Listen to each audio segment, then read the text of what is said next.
found this today. It's Galen. Galen's got Parkinson's.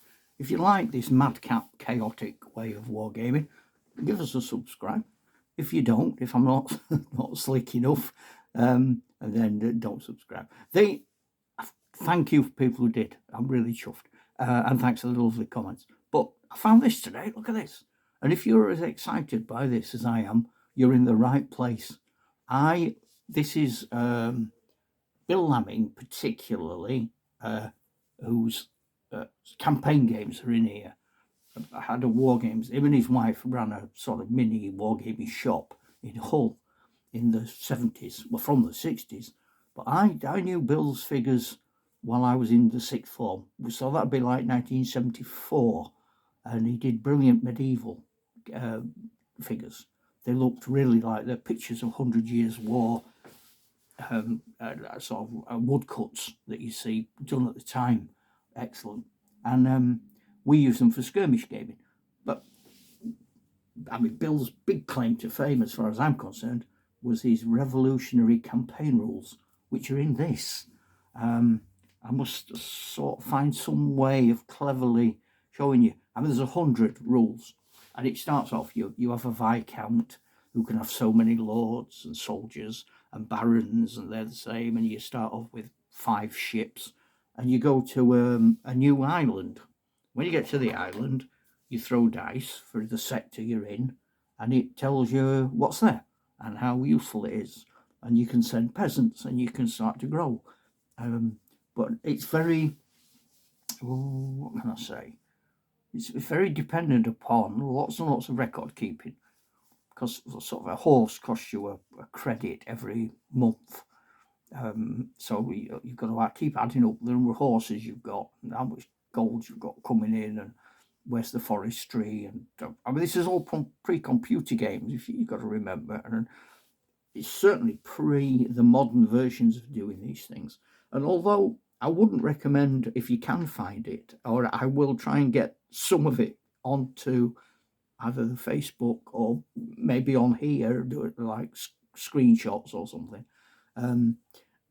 There's 100 different rules, but they go from everything from the wind, the weather, plague, and you might only pick out 1 or 2 rules, but they're certainly worth looking at.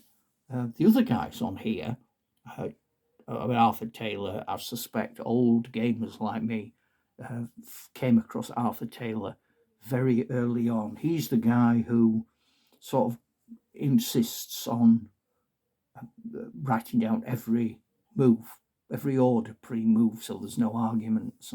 But he establishes a lot of the etiquette for the gaming that we play today. So fair play to Arthur, and let's give him a thumbs up. And then the other guy, who you can only on my picture there, and I daren't move it because I've got really wobbly hands today, and I don't want to drop anything off. He's called John Tunstill. John, again, another famous 70s gamer. My favourite story about John is he was in court. I'm sure this is John. I think Donald Featherstone told this story. But anyway, he was in court, some minor traffic thing. And the magistrate, whoever it was, said, "What do you do for a living?" And he said, "I'm an alchemist." And I said, "You what?" He said, "I'm an alchemist." So what, it don't make sense. He says, "No, I take lead and then I turn it into soldiers, which I sell for gold, thereby turning lead into gold, i.e. I am an alchemist." Good man. I mean, these lads were working when the figures were toxic. I mean, youngsters today, he's talking about sort of 3D printing and miniatures. They were lead when I started. That's why we painted them so quick. Nobody seemed to bother. I know we should have done, but maybe that's why we're all a bit bonkers now. Bill Lamming's figures were the first non-toxic metal figures, if I'm right. I'm sure I'm right on that. I know I am, because they were the only figures that they were able to import into the USA for quite some time because of this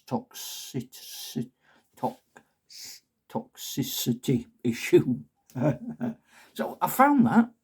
just in a second-hand bookshop. I was just wandering along, minding my own business, and boing, my eyes were drawn to that.